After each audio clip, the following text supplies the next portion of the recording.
ആധുനിക ചികിത്സാ സൗകര്യങ്ങളുടെയും വിദഗ്ധ ഡോക്ടർമാരുടെയും സേവനമിനി നിങ്ങളുടെ അടുത്തും. വിശ്വസ്തതയുടെ പര്യായമായ ചേലക്കര ജീവോദയ മിഷൻ ആശുപത്രിയിൽ 7ലധികം ഡിപ്പാർട്ട്മെന്റുകൾ പ്രവർത്തിക്കുന്നു. കൂടാതെ 24 മണിക്കൂറും പ്രവർത്തിക്കുന്ന ഫാർമസി, ലാബ്, എക്സ്റേ, അത്യാഹിത വിഭാഗം എന്നിവയുമുണ്ട്. അത്യാധുനിക ultrasound, 2D echo, audiometry, ECG, EMG, sleep lab, spirometry, PFT, TMT തുടങ്ങിയ പരിശോധനാ സൗകര്യങ്ങൾ ഇവിടെ ലഭ്യമാണ്. ഏറ്റവും കുറഞ്ഞ നിരക്കിൽ ഡയാലിസിസ് സേവനവും ഒരുക്കിയിരിക്കുന്നു. അത്യാധുനിക ആംബുലൻസ്, ICU ആംബുലൻസ് സേവനവും ലഭ്യമാണ്. നിളാതീരത്ത് അറിവിന്റെ മഹാക്ഷേത്രം ഉയരുന്നു. ഭാരതീയ വേദ സംസ്കൃതിയുടെ പ്രചാരണത്തിനായി 30 കോടി ചിലവിൽ ഗായത്രി ഗുരുകുല സമുച്ചയം നിർമ്മിക്കുന്നു. ഭാരതീയ വേദ സംസ്കൃതിയുടെ പഠനത്തിനും സംരക്ഷണത്തിനുമായി ഭാരതപ്പുഴയുടെ തീരത്ത് അറിവിന്റെ മഹാക്ഷേത്രം ഒരുങ്ങുന്നു. വേദങ്ങളുടെ മാതാവായ ഗായത്രി മന്ത്രത്തെ പ്രധാന ദേവതയായി പ്രതിഷ്ഠിക്കുന്ന ഈ ക്ഷേത്ര സമുച്ചയം 30 കോടി രൂപ ചെലവിലാണ് നിർമ്മിക്കുന്നത്.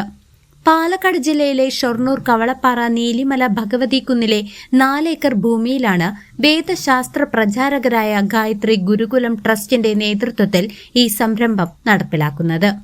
കേരളത്തിൽ, മധ്യ കേരളത്തിൽ ഷൊർണൂരിൽ കവളപ്പാറ ദേശത്ത് അടുത്തുള്ള കവളപ്പാറ ദേശത്തിൽ തന്നെ വരുന്ന ത്രാങ്ങാലി എന്ന് പറയുന്ന സ്ഥലത്ത് കേരളത്തിലെ ആദ്യത്തെ ഗായത്രി മഹാക്ഷേത്രം നമ്മൾ നിർമ്മിക്കാൻ പോവുകയാണ്. ഇപ്പൊ ഒരു ബാലാലയം ഉണ്ട്, അവിടെ കാര്യങ്ങൾ നടക്കുന്നുണ്ട്.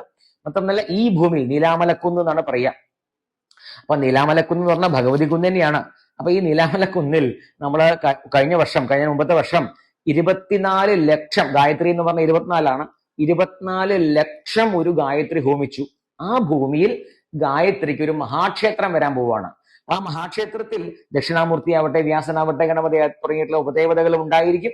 മാത്രമല്ല അതിലൊക്കെ ഉപരിയായിട്ട് 4 വേദങ്ങളും, അടിസ്ഥാനപരമായിട്ട് നമ്മൾ ഋഗ്വേദികളാണെങ്കിലും ഭഗവാൻ ആചാര്യ ശ്രീധർ അടികൾ, ഡോക്ടർ ശ്രീധർ അടികൾ എന്ന് പറയുന്ന ഒരു മഹാഗുരുവിൽ നിന്നും അഥർവവേദം സമ്പൂർണ്ണമായി അധ്യയനം ചെയ്തിട്ടുള്ള ഒരാളാണ് ഞാൻ, ഗോകർണത്തു നിന്ന്. അപ്പോ ഗുരുനാഥന്റെ കൂടി നിർദ്ദേശം അനുസരിച്ച് കേരളത്തിൽ അഥർവവേദവും കൂടി പഠിപ്പിക്കുന്ന ആദ്യത്തെ വേദപാഠശാലയും വരാൻ പോകുന്നത് ഈ നീലാമലക്കുന്നിൽ അഥവാ ത്രാങ്ങാലി എന്ന് പറയുന്ന സ്ഥലത്താണ്. അത് വലിയ ഒരു പദ്ധതിയാണ്. ഒരു ക്ഷേത്രം ഉണ്ടാക്കാനോ അല്ലെങ്കിൽ ഒരു പാഠശാല ഉണ്ടാക്കുക എന്നുള്ള ഒരു സാമാന്യമായിട്ടുള്ള ഒരു ലക്ഷ്യമല്ല നമ്മൾ ഉദ്ദേശിക്കുന്നത്. കേരളത്തിലെ തന്നെ, ഒരുപക്ഷെ ദക്ഷിണ ഭാരതത്തിൽ തന്നെ എല്ലാവരെയും ഒരുപോലെ ഉൾക്കൊള്ളുവാൻ സാധിക്കുന്ന ആദ്യത്തെ വേദിക് യൂണിവേഴ്സിറ്റി സ്ഥാപിക്കാൻ ഉദ്ദേശിക്കുകയാണ്. 4 വേദങ്ങളുടെയും പ്രചാരണത്തിനായി ഒരുക്കുന്ന ഈ സമുച്ചയത്തിൽ ദക്ഷിണാമൂർത്തി, വേദവ്യാസൻ, ഗണപതി എന്നിവർ ഉപദേവതകളാകും. പാഠശാല, യത്നശാല, ഹോമകുണ്ടങ്ങൾ, തീർത്ഥക്കുളം, ധ്യാനപ്പുരകൾ എന്നിവയ്ക്ക് പുറമെ വേദവ്യാകരണ പുസ്തകങ്ങൾ അടങ്ങിയ വിപുലമായ ലൈബ്രറിയും ഇവിടെ സജ്ജമാക്കും.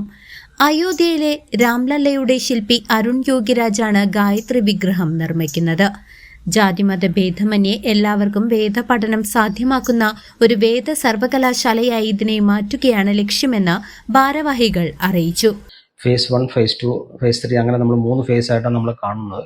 അപ്പോൾ ഫേസ് 1 നമ്മൾ 2030 അവിടെ പഞ്ചമുഖി ഗായത്രി ആയിട്ടുള്ള ഒരു ക്ഷേത്രം നമ്മൾ നിർമ്മിക്കാനാണ് ഉദ്ദേശിക്കുന്നത്. അപ്പോൾ അതിൻ്റെ ശേഷം ഒരു ഫേസ് 2 എന്നുള്ള രീതിയിൽ, നമ്മൾ ഫേസ് 3 എന്നുള്ള രീതിയിൽ അതിനോടനുബന്ധിച്ചിട്ട് ഒരു സർവകലാശാലയും അതിനോട് ചേർന്നിട്ടുള്ള കുറച്ച് കോമ്പൗണ്ടുകളും കാര്യങ്ങളൊക്കെയാണ് നമ്മൾ ഉദ്ദേശിക്കുന്നത്.